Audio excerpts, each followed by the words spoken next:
Dad, don't scream. If Mom hears you, she'll finish what she started.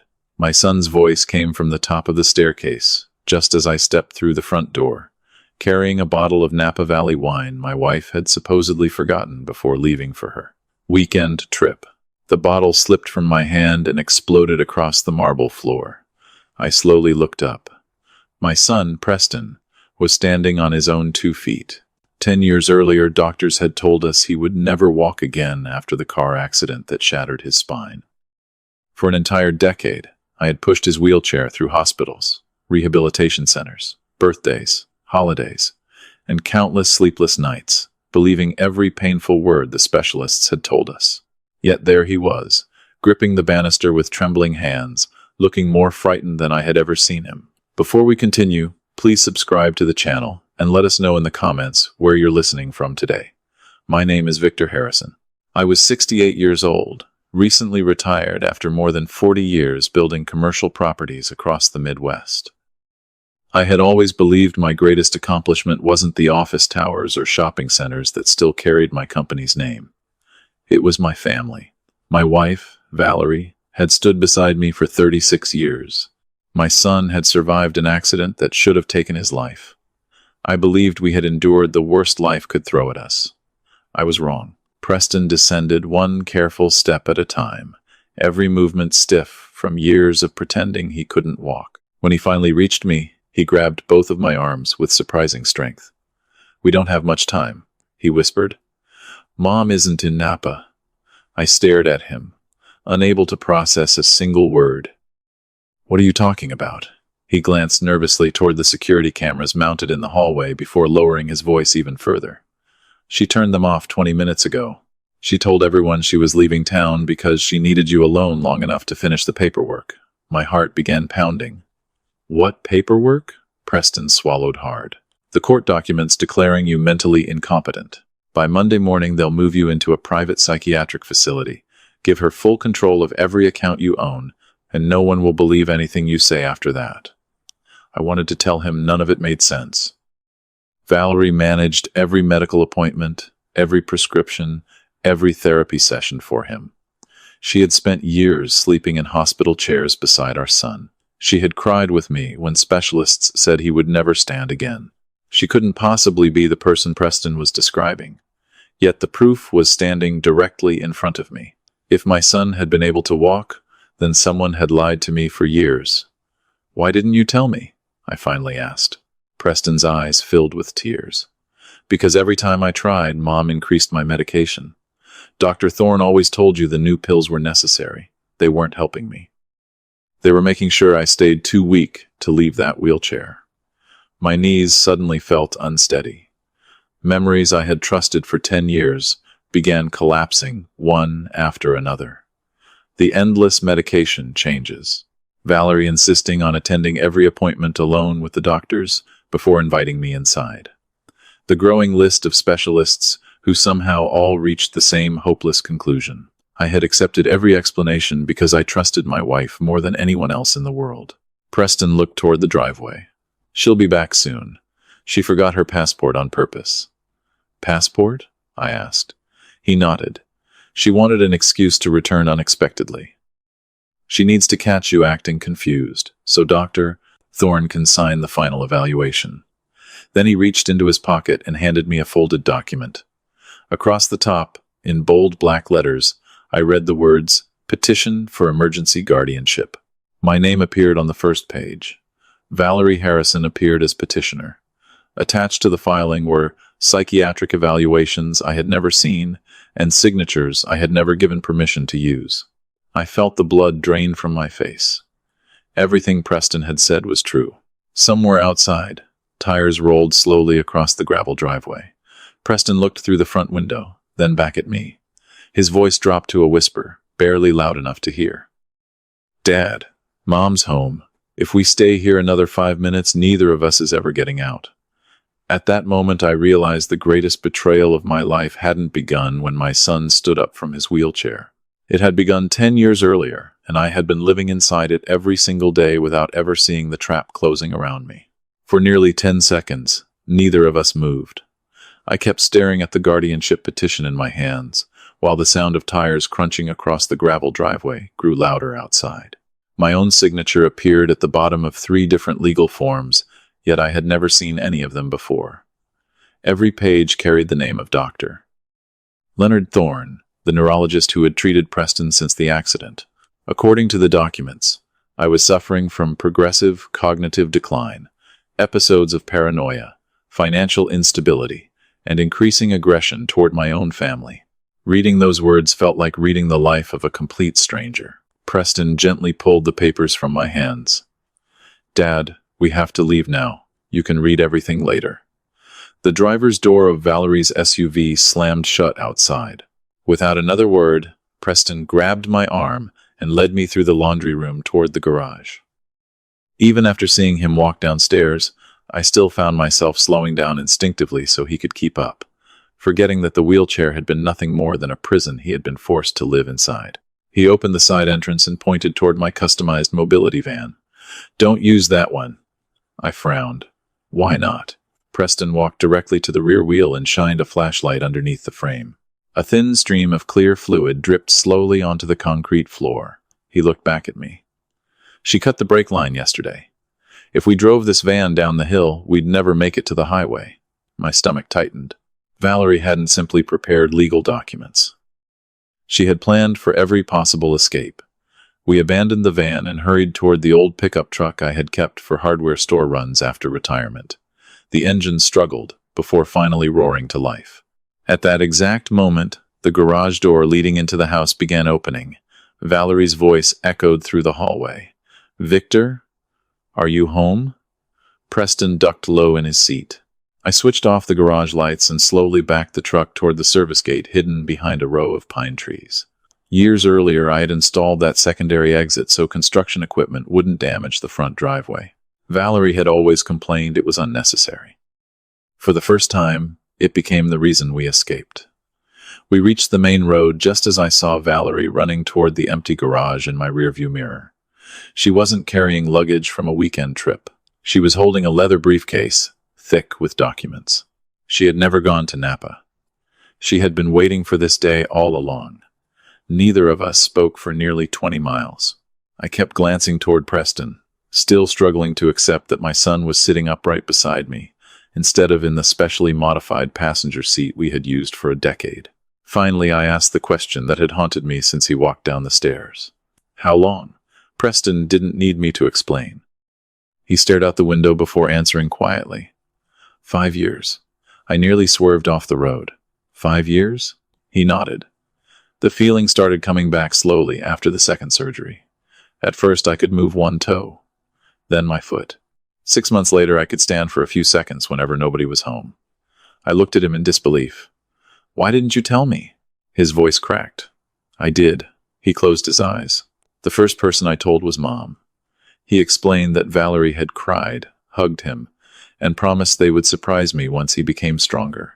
Instead, she immediately scheduled an emergency appointment with Dr. Thorne. That same afternoon, the doctor changed Preston's medication, telling both of them that unexpected nerve activity could be dangerous and that stronger muscle relaxants were necessary. Within days, Preston could barely stand again. Every time his strength returned, the dosage increased. Every improvement became another excuse for new prescriptions, additional injections, and stricter supervision. Eventually, Preston realized the truth. The medication wasn't treating him. It was keeping him weak. "I stopped swallowing them 2 years ago," he admitted quietly. "I'd hide the pills under my tongue and flush them later when Mom wasn't watching." My hands tightened around the steering wheel. "Why didn't you tell me then?" Tears filled his eyes. "Because every room in the house had cameras. Mom checked them constantly. Every phone call I made was on speaker. Every doctor believed her. Every nurse believed her. She told everyone you couldn't handle bad news anymore, so she spoke for both of us."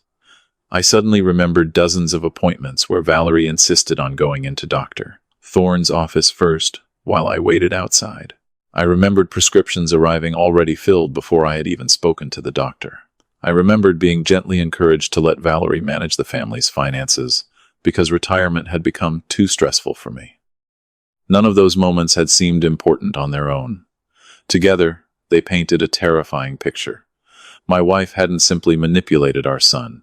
She had spent years quietly isolating both of us, while building a case to convince the world that I could no longer take care of myself. As the city skyline disappeared behind us, Preston reached into his backpack and removed a small flash drive. He placed it in my hand without saying a word. Written across the label in black marker were 4 words that made my blood run cold. Watch before Monday morning. We didn't stop driving until nearly midnight. The first motel we found sat beside an abandoned highway, the kind of place travelers forgot existed the moment they checked out. That was exactly what we needed. I paid cash, parked the pickup where it couldn't be seen from the road, and pulled the curtains shut before either of us spoke another word. The silence inside that tiny room felt heavier than anything I had experienced in my 68 years. My son, who I believed had spent the last decade trapped in a wheelchair, was standing by the window watching for headlights. My wife, the woman I had trusted with every decision since the day we married, was apparently hunting us. Nothing about my life made sense anymore. Preston finally turned toward me and pointed at the flash drive still resting in my hand. You need to watch it now. I connected it to my laptop. Instead of one file, the screen filled with dozens of folders organized by date. Every folder represented another year of my family's life. Inside were short videos, photographs, scanned prescriptions, medical records, bank statements, and audio recordings. Preston had been collecting evidence in secret for years. The first video began playing. Hidden camera footage showed Dr. Leonard Thorne standing inside his examination room while Valerie closed the office door behind her. The recording had no picture after that because the camera remained inside Preston's backpack, but their voices were perfectly clear. Valerie sounded impatient. He's getting stronger again. Dr. Thorne answered without hesitation. Increase the dosage another 20%. Within a week, he'll lose enough muscle strength that even physical therapy won't raise questions. Valerie laughed softly. Victor still believes every word you tell him. I felt physically sick. Preston quietly paused the video before another sentence played. There are 43 recordings like that. We opened another folder. This time the evidence wasn't audio, it was bank records. Every month, without my knowledge, large transfers had been moving from Preston's rehabilitation trust into consulting companies I had never heard of. Victor Medical Holdings, Blue Crest Wellness, Summit Recovery Partners. At first glance, they appeared to be legitimate healthcare contractors. Preston enlarged one of the corporate filings. Every company listed different directors, different addresses, and different accountants. Yet one name appeared quietly in the ownership history of every single business: Valerie Harrison. She hadn't been paying hospitals. She had been paying herself. I kept scrolling. More transfers. More shell companies. More forged invoices. By the end of the file, over $3 million intended for Preston's rehabilitation had disappeared into businesses secretly controlled by my own wife. It gets worse, Preston said quietly. He opened another folder, labeled Home Cameras. Short video clips appeared one after another. Valerie entering my office after midnight. Valerie photographing financial statements from my desk. Valerie removing unopened bank letters before I returned home. Valerie replacing prescription bottles inside the bathroom cabinet. One recording showed her standing in the kitchen speaking on the phone. He's beginning to ask questions about the trust, she whispered. Then increase his medication too, doctor. Thorne answered through the speaker. Confusion will support the competency evaluation. My breathing stopped. Medication? Preston slowly walked toward the small refrigerator and removed 2 identical prescription bottles from his backpack. One contained the blood pressure medicine I had taken for years. The second looked completely identical, except for one tiny difference in the batch number printed beneath the label. I switched yours 3 weeks ago, Preston admitted. Mom replaced your real prescription with this one every month. My hands began shaking as I read the pharmacy information. The tablets looked identical, but the ingredients listed on the bottle were completely different. Instead of treating blood pressure, they contained a powerful sedative, often prescribed to patients suffering severe psychiatric disorders. Suddenly, the past 2 years replayed themselves in perfect order. The constant fatigue, The memory lapses. The moments when I struggled to concentrate during business meetings. Dr. Thorne always blamed retirement, stress, and aging. Valerie insisted she was worried about me. Together, they slowly convinced me that I wasn't the man I used to be. They hadn't been observing my decline. They had been creating it. Preston lowered his eyes before speaking again. Dad, I don't think the guardianship was ever the real goal. I looked at him in confusion. He pulled out one final document from the flash drive. It was a draft sales agreement transferring control of Harrison Development Group, my company, to an investment corporation registered only 6 weeks earlier. The beneficial owner section had been intentionally hidden, but Victor Medical Holdings appeared as the primary financing partner. Everything suddenly connected. They weren't trying to steal my retirement savings. They were trying to seize the company I had spent 40 years building, using my own manufactured mental illness as the legal justification. I closed the laptop and looked at my son. For 10 years, I believed I was fighting to help him recover from a tragic accident. The truth was far more horrifying. We hadn't survived the accident at all. We had been living inside the crime it created. I barely slept that night. Every time I closed my eyes, I saw Valerie standing beside Preston's hospital bed, smiling while convincing me another expensive treatment might finally give our son hope. I remembered every anniversary she had skipped because she claimed Preston needed constant supervision. Every vacation we canceled, every retirement plan we postponed. I had admired her devotion for 10 years. Now every sacrifice looked carefully rehearsed. At 6 o'clock the next morning, I carried my laptop into the motel parking lot, while Preston remained inside with the curtains closed.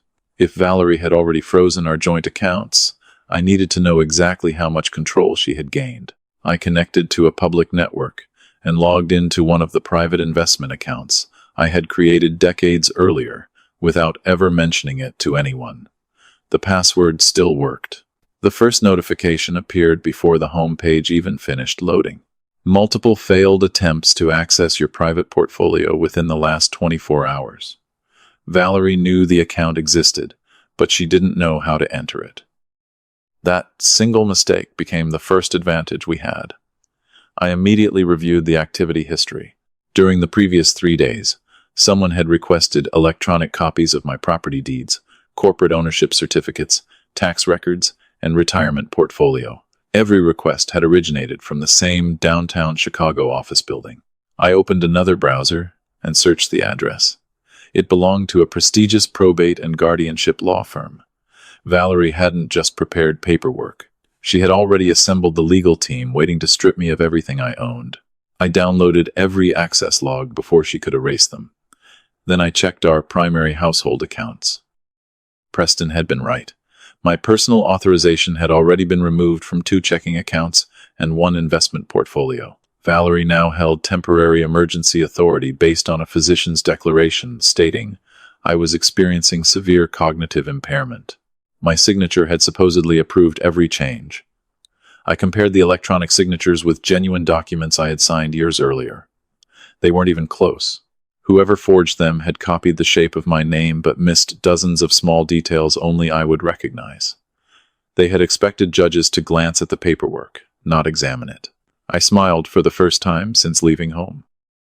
Engineers spend entire careers studying tiny structural flaws that eventually destroy massive buildings. Forgers often make the same mistake. They focus on appearances and ignore the foundation. My phone suddenly vibrated. Valerie. Her name filled the screen beside a photograph taken on our 30th wedding anniversary. I let it ring until voicemail answered. Seconds later, another call came. Then another. Finally, a text message appeared. Victor, where are you? Dr. Thorne is worried. Please answer me. 3 dots appeared again almost immediately. The police may think you're confused if you keep running away. Let me help you before this gets worse. I handed the phone to Preston. He read every message without changing expression. She's not worried, he said quietly. She's trying to find our location before Monday. Another notification interrupted us. This time it came from my company's internal security system. An executive login had been attempted using my credentials from inside Harrison Development headquarters. I hadn't visited the office since retiring 6 months earlier. Someone was trying to enter the company's financial servers using my identity. I remotely blocked the session and reviewed the security footage connected to the access request. A woman wearing oversized sunglasses walked into the executive suite carrying a leather briefcase. Even beneath the disguise, I recognized my wife instantly. She wasn't searching for me. She was searching for my company. I forwarded the footage to an encrypted drive before the system automatically deleted archived recordings after 72 hours. When I turned around, Preston was staring silently at another document on the laptop screen. It was Monday's court schedule. My guardianship hearing had already been assigned to Judge Evelyn Morrison at precisely 9 a.m. Less than 48 hours remained before Valerie intended to convince a courtroom that I was mentally incapable of managing my own life. If she succeeded, every account, every property, every corporate share, and every medical decision concerning Preston would legally belong to her before lunchtime. I closed the laptop slowly. Running had bought us one night. It would not save us. The only way to survive was to prove, before Monday morning, that the woman everyone believed was the perfect wife had spent 10 years building one of the most calculated frauds I had ever encountered. And for the first time since this nightmare began, I knew exactly where to find the evidence. By Saturday evening, I knew waiting for another mistake from Valerie would only make her stronger. Every hour gave her more time to erase records, destroy documents, and convince the authorities that I was a confused old man wandering somewhere in a paranoid delusion. If we wanted to stop her before Monday morning, we needed evidence that no attorney could explain away. There was only one place where that evidence still existed: our house. Preston unfolded a hand-drawn floor plan across the motel table.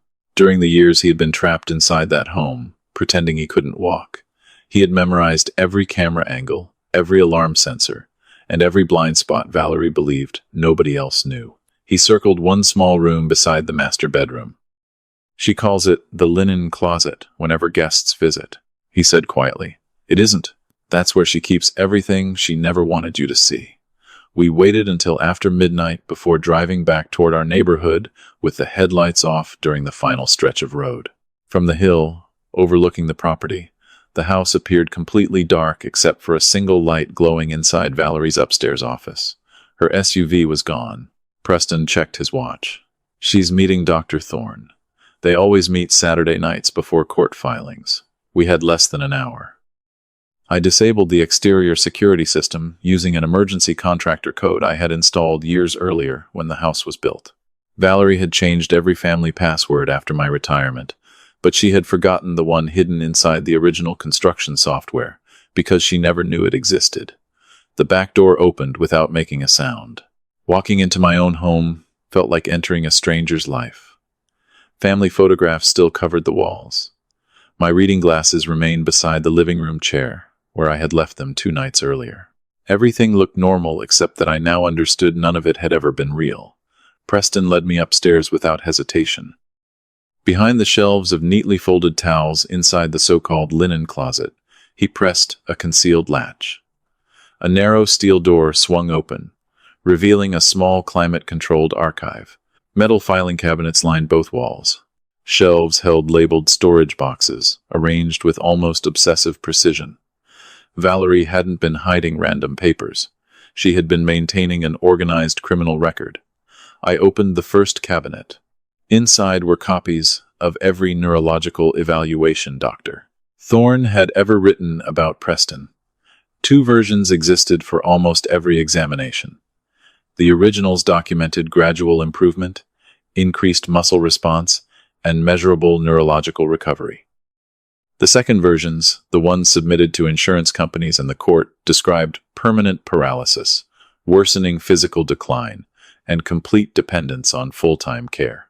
Every page carried the same doctor's signature. Preston silently photographed each document while I filled a portable scanner with page after page. The second cabinet contained financial records, shell corporations, fake consulting contracts, insurance reimbursements, transfers from Preston's Rehabilitation Trust, offshore wire confirmations. There were so many transactions that even after years auditing billion-dollar construction projects, I struggled to follow the money. Yet one pattern never changed. Every fraudulent payment eventually reached an account controlled either by Valerie or Dr. Thorne. The third cabinet held something even more disturbing. Inside rested dozens of pharmacy containers arranged by date. Preston picked up one bottle and handed it to me. The label identified a common muscle relaxant. He unscrewed the cap and poured one tablet into my hand. That's not what was inside. From another shelf, he retrieved an identical bottle, still sealed in its manufacturer's packaging. The pills were completely different colors. Valerie had been replacing the original medication after every refill before giving it to Preston. She hadn't merely followed Dr. Thorne's instructions. She had personally administered the drugs that kept our son imprisoned inside his own body. My phone vibrated unexpectedly. A security alert from the home's internal network reported that the front gate had just opened. Valerie was back nearly 30 minutes earlier than Preston expected. We froze. Seconds later, voices echoed from the foyer below. Valerie wasn't alone. Dr. Thorne entered beside her, carrying the same leather briefcase I had seen in the security footage from my company headquarters. We quietly slipped behind the partially open archive door as their footsteps climbed toward the second floor. "He can't stay missing much longer," Valerie said calmly. "The judge will start asking questions." Dr. Thorne laughed. "By Monday afternoon, no one will care where Victor is. Once the guardianship is approved, they'll assume he's having another episode." My heartbeat thundered in my ears. Valerie unlocked the office directly across the hallway. The door remained slightly open. Through the narrow gap, I watched her remove several folders from the briefcase and spread them across the desk. One page immediately caught my attention. It wasn't another guardianship document. Across the top, in bold corporate lettering, I read the words, "Asset Liquidation Schedule." My entire company had already been assigned a sale date less than 48 hours after the court hearing. Everything I had built over 4 decades had already been sold on paper. The guardianship was never the final objective. It was only the legal key that would allow them to steal everything before anyone realized the crime had even occurred. We left the house just before 3 o'clock in the morning, carrying 2 encrypted hard drives, hundreds of scanned documents, and enough evidence to destroy Valerie's carefully constructed story. Neither Preston nor I spoke during the drive back to the motel. Every discovery inside that hidden archive had confirmed the same terrifying truth. My wife hadn't simply manipulated our family. She had spent an entire decade building a criminal enterprise around our pain. The moment we reached the room, I locked the door, disconnected every electronic device from the internet, and began organizing the evidence into separate folders. Years of managing billion-dollar construction projects had taught me that facts alone never won difficult battles. Evidence had to tell a story that no reasonable person could deny. At sunrise, I called the only person outside my family I had trusted for more than 30 years. Daniel Mercer had started his career as a forensic accountant before becoming one of the most respected financial fraud investigators in the Midwest. He had helped expose corporate embezzlement schemes worth hundreds of millions of dollars, and he owed neither Valerie nor Harrison Development anything. I simply told him I had uncovered a long-term fraud involving forged medical records, shell companies, and stolen trust funds. He asked only one question. "Do you have original documents?" I looked at the stack of files covering the motel table. More than enough. 2 hours later, Daniel arrived carrying nothing except a laptop and a portable document scanner. He spent nearly 3 hours examining every record without saying a word. Occasionally, he circled a signature, enlarged a banking transaction, or compared dates between different contracts. Finally, he leaned back in his chair and looked directly at me. "Victor, this is much bigger than a guardianship scam." He turned the laptop toward us and displayed a flowchart connecting every company mentioned in Valerie's financial records. One by one, shell corporations disappeared until only 3 names remained at the center of the entire network. Valerie Harrison, Dr. Leonard Thorne, Blackstone Capital Holdings. "Everything else is camouflage," Daniel explained. The Rehabilitation Trust paid fake medical contractors. Those contractors transferred money into consulting firms. The consulting firms purchased shares in Blackstone through offshore accounts. It's classic laundering. Preston stared at the screen in disbelief. "How much?" Daniel took a slow breath before answering. Based on what you've recovered so far, at least $28 million. The number left me speechless. I had expected theft. I had never imagined a conspiracy operating on that scale. Daniel opened another spreadsheet created from the bank transfers. But the money isn't the most important part. He highlighted a series of payments beginning almost 11 years earlier, months before Preston's accident. Every transfer originated from Blackstone Capital and ended inside accounts controlled by Dr. Thorne. These payments started before your son was injured, Daniel said quietly. That means Valerie and Thorne were already working with Blackstone long before the crash. A cold wave passed through my entire body. The accident I had blamed on terrible luck suddenly became something far more sinister. Daniel reached into his briefcase and placed a sealed laboratory envelope on the table. I also expedited the toxicology testing you requested. He opened the report. Independent analysis confirmed that the tablets recovered from Preston's medication bottles contained powerful veterinary neuromuscular suppressants never approved for long-term human treatment.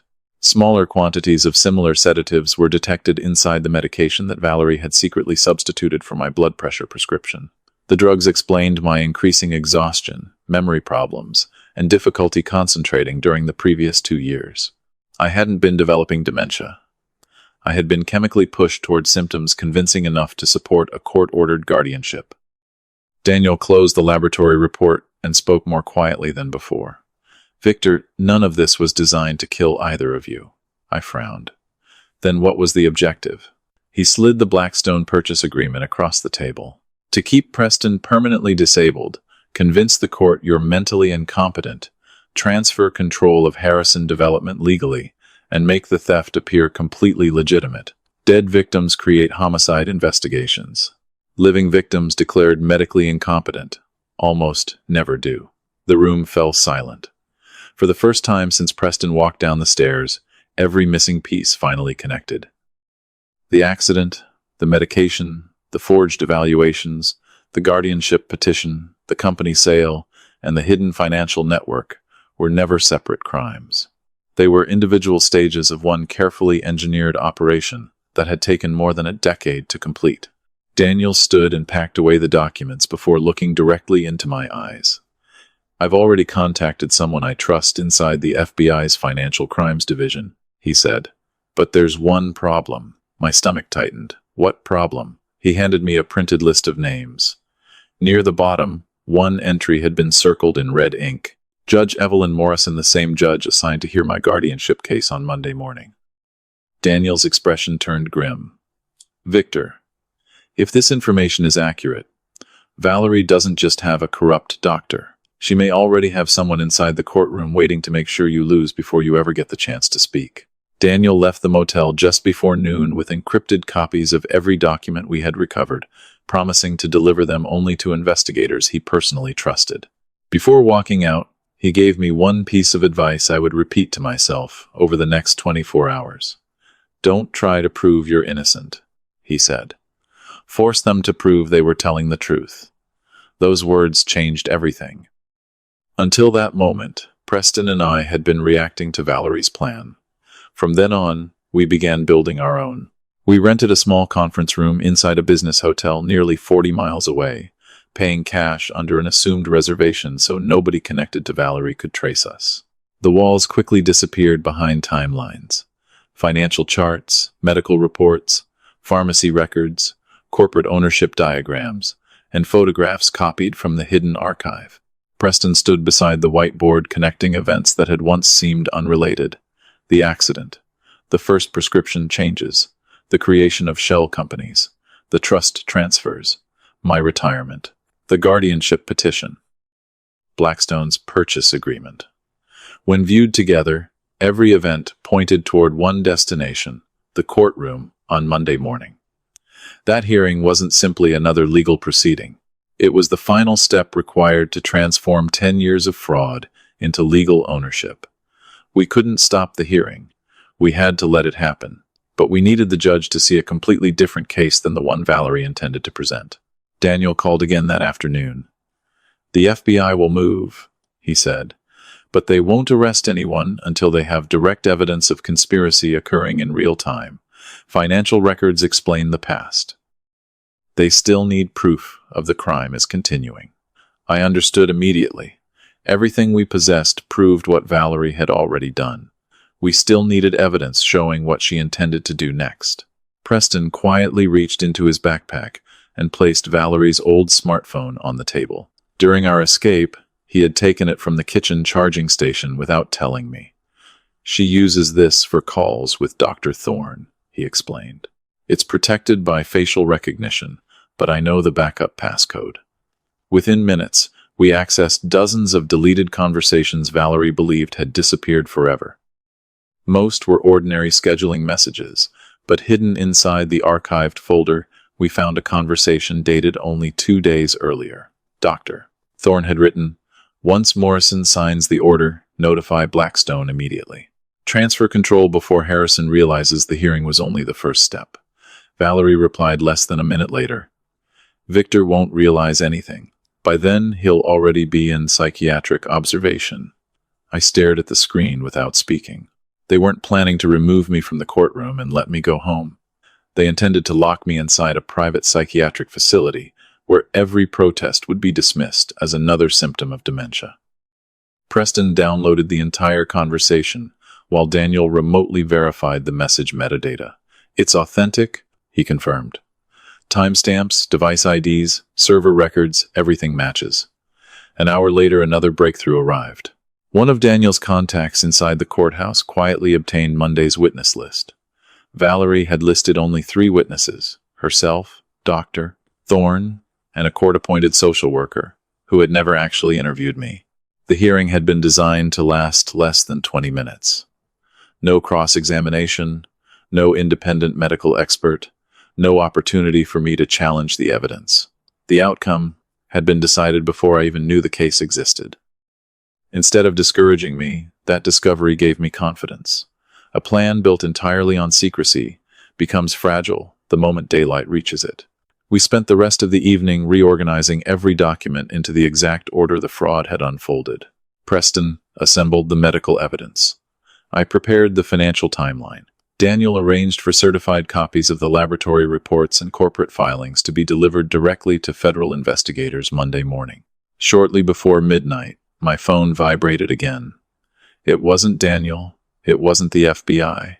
It was Valerie. For the first time since we disappeared, she left a voicemail instead of sending another text. Her voice sounded calm, almost affectionate. "Victor, if you're listening, please come home. The judge already understands you're frightened and confused. We can still fix this before Monday if you stop letting people manipulate you."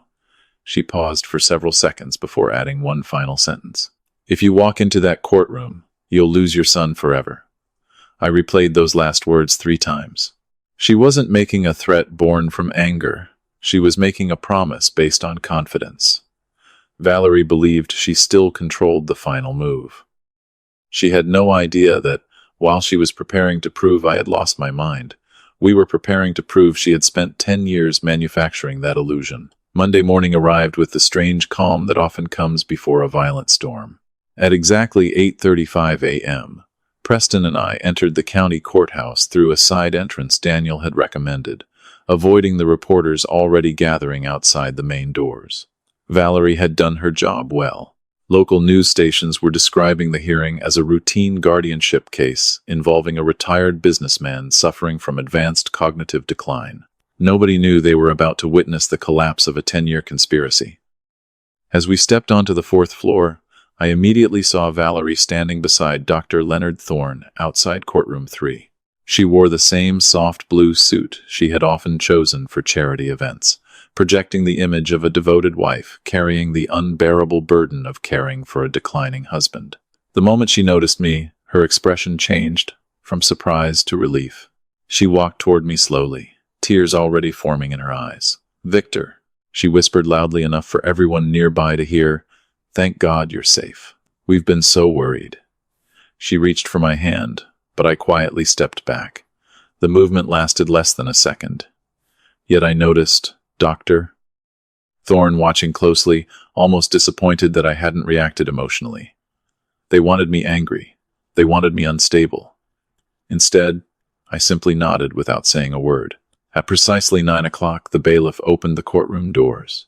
Judge Evelyn Morrison entered, reviewed the file for less than a minute, and invited Valerie's attorney to begin. The presentation unfolded exactly as Daniel had predicted. Valerie described months of confusion, forgotten appointments, irrational financial decisions, and increasing paranoia. Dr. Thorne followed with medical reports claiming I suffered progressive dementia severe enough to require immediate guardianship. A court-appointed social worker testified that she believed less than 15 minutes had passed, and every witness had repeated the same carefully rehearsed story. Finally, the judge looked toward me. "Mr. Harrison," she said calmly, "is there anything you wish to say before the court rules?" I slowly stood. Instead of defending myself, I placed a sealed envelope on the evidence table. "Your Honor," I replied quietly, "before I answer a single allegation, I respectfully ask the court to identify one person who has not been financially connected to my wife during the past 10 years. Silence filled the courtroom. Valerie's attorney immediately objected, calling the statement irrelevant. Before the judge could respond, Daniel Mercer stood from the public gallery and identified himself as a certified forensic accountant, retained to review newly discovered financial evidence. He requested permission to submit certified corporate records obtained less than 48 hours earlier. Judge Morrison hesitated. Valerie looked toward Dr. Thorne. For the first time since the hearing began, I saw genuine concern appear on both of their faces. The judge finally agreed to review the documents before issuing her decision. Daniel approached the bench, carrying 3 binders. The first contained the laboratory analysis, proving both Preston and I had been given medications inconsistent with our prescribed treatments. The second documented shell companies, trust transfers, forged signatures, and the ownership structure connecting Valerie and Dr. Thorne directly to Blackstone Capital.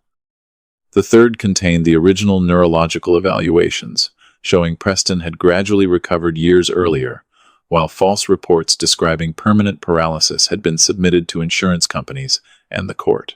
Every page carried certified copies and independent verification.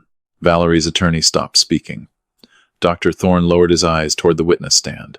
Then the courtroom doors opened once again. 2 FBI agents entered quietly, followed by detectives from the Financial Crimes Division carrying sealed evidence cases. The lead agent handed the judge a federal preservation order preventing any transfer of Harrison Development, trust assets, or related corporate property until completion of an ongoing criminal investigation. Murmurs spread across the courtroom. Valerie suddenly stood. "This is ridiculous," she shouted. "He's manipulating everyone." Before anyone could answer, another voice echoed from the back of the room. "No, you manipulated us." Every head turned toward the entrance. Preston slowly walked through the center aisle without assistance, without a wheelchair, and without anyone supporting him. The courtroom froze. Jurors from another proceeding stared through the open doorway. Court staff stopped moving. Even Judge Morrison remained silent. Preston walked directly to the witness stand, looked at his mother, and spoke with complete calm. "You told the world I could never stand again. The truth is, every time I started recovering, you and Dr. Thorne made sure I couldn't." For the first time since this nightmare began, Valerie had no prepared answer. Her carefully rehearsed performance collapsed in front of everyone as the foundation of her entire story disappeared with every step her son had just taken across the courtroom. The silence inside the courtroom lasted only a few seconds, but it felt longer than the previous 10 years of my life. Valerie stood frozen beside the witness stand, staring at Preston as though she were looking at a ghost. Dr. Leonard Thorne's face had turned completely pale. Every medical opinion he had signed, every insurance claim he had approved, and every statement he had sworn under oath depended on one simple fact, that my son could not walk. Preston had just destroyed that lie without saying more than a few sentences. Judge Morrison slowly removed her glasses and looked directly at Dr. Thorne. "Doctor," she said calmly, "would you care to explain why the individual you certified as permanently disabled is standing in my courtroom without assistance?" Thorne opened his mouth, but no words came out. His attorney quickly stood and requested a recess, arguing that his client needed additional time to review the unexpected evidence. Before the judge could respond, the lead FBI agent stepped forward and handed the court another sealed folder. "Your Honor," he said, "federal investigators executed emergency preservation warrants less than an hour ago. During those searches, we recovered electronic communications confirming an ongoing conspiracy involving fraudulent medical records, financial laundering, insurance fraud, and attempted unlawful transfer of corporate assets." The courtroom erupted into whispers. Reporters who had entered expecting a routine guardianship hearing immediately began taking notes. Valerie's attorney quietly stepped away from her table, clearly realizing he had been defending something far larger than a family dispute. Daniel Mercer requested permission to display one final exhibit. The judge agreed. Seconds later, the courtroom monitor illuminated with security footage copied from the hidden archive in our house.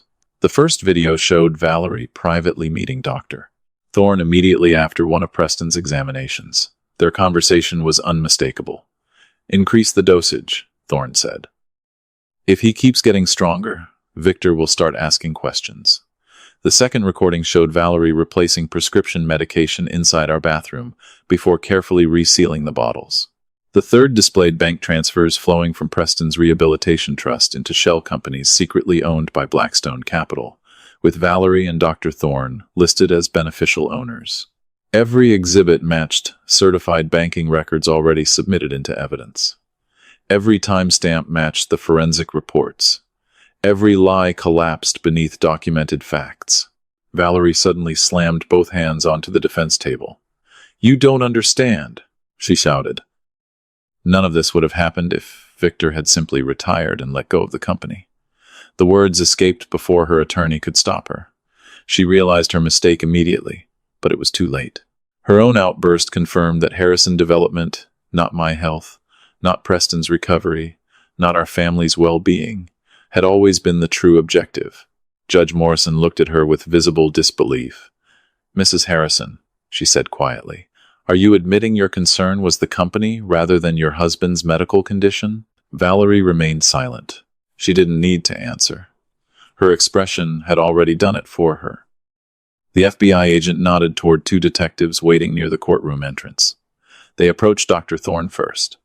"Dr. Leonard Thorne," one detective announced, "you are under arrest for conspiracy, healthcare fraud, insurance fraud, wire fraud, obstruction of justice, and administering controlled substances under false pretenses."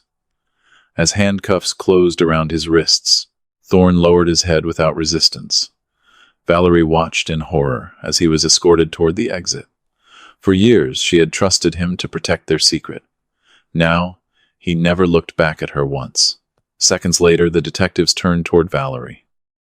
"Valerie Harrison," the lead investigator said, "you are under arrest for conspiracy, financial fraud, forgery, theft by deception, attempted unlawful guardianship, money laundering, and multiple additional charges pending further investigation." She looked desperately toward Preston. "Please, tell them I did this for us." My son met her eyes for only a moment before quietly answering, "No, Mom, you did it for yourself." Those 9 words carried more weight than every legal argument presented that morning. As officers escorted Valerie from the courtroom, television cameras captured the woman once admired as a devoted wife and mother leaving in handcuffs. I remained standing exactly where I had been when the hearing began, realizing that the greatest victory wasn't watching those responsible finally face justice. It was knowing that, after 10 years of lies, neither Preston nor I would ever have to question the truth again. 3 months after the arrests, I stood once again in the lobby of Harrison Development, but this time the building felt different. The lawyers had finished untangling the fraudulent transactions. Every forged guardianship document had been declared legally void, and Blackstone Capital's attempted purchase of my company had been permanently canceled by federal order. Investigators eventually proved that more than $28 million had been stolen through shell corporations over nearly a decade. Most of the money was recovered before it disappeared overseas, while the remaining assets were frozen pending trial. Dr. Leonard Thorne surrendered his medical license before pleading guilty to multiple federal charges involving healthcare fraud, conspiracy, insurance fraud, and unlawful administration of controlled substances. Valerie accepted a plea agreement after realizing the evidence against her was overwhelming. During sentencing, the judge described her actions as one of the most calculated betrayals of familial trust the court had ever seen. I listened without anger. The punishment belonged to the law now, not to me. The greatest miracle wasn't watching either of them lose their freedom. It was watching Preston finally begin living his own life. Months of proper rehabilitation, honest medical treatment, and freedom from the drugs that had controlled his body allowed him to regain strength faster than any specialist had predicted. The wheelchair that had defined 10 years of his life quietly disappeared into storage, never to be used again. One crisp autumn morning, I handed him the original architectural sketches from the very first commercial building I had designed as a young engineer. He smiled, unfolded the aging blueprints across my office desk, and said, "Maybe it's time the next Harrison started building something." Less than a year later, Preston enrolled in graduate school for architecture, determined to create buildings, instead of living inside the prison others had built around him. As for me, I chose not to return as chief executive of Harrison Development.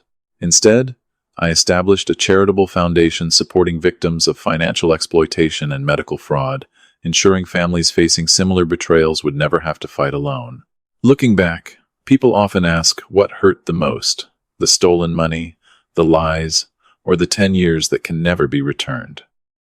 My answer is always the same. None of those things destroyed me. Blind trust almost did. But the truth, no matter how deeply buried, has a remarkable way of surviving. And sometimes, all it takes to uncover an entire lifetime of deception is one impossible step taken by the person everyone believed would never walk again. VidIQ.